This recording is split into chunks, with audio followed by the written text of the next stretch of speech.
Halvad Sandipani English school ખાતે 75મા પ્રજાસત્તાક પર્વ નિમિત્તે સાંસ્કૃતિક કાર્યક્રમ તથા સ્પોર્ટ ડેનું આયોજન કરાયું હતું, જેમાં સાંદીપની ઇંગ્લિશ સ્કૂલ ખાતે પ્રજાસત્તાક પર્વની ઉજવણી આન બાન શાન સાથે ત્રિરંગો લહેરાવાયો હતો।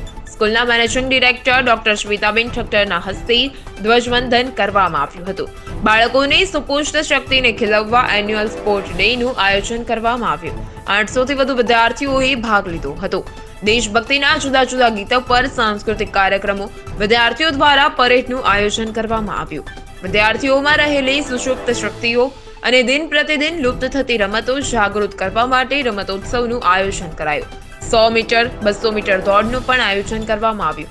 દોડ, હાઈ જમ્પ, કોથળા દોડ, ઊંધી દોડ વગેરે જેવી અનેક રમતો યોજાઈ હતી। રમતોત્સવમાં પ્રથમ, દ્વિતીય, તૃતીય ક્રમે નંબર આવેલ વિદ્યાર્થીઓને મેડલ આપી સન્માનિત કરાયા। મયુર રાવળ, GTV ન્યૂઝ, હળવદ।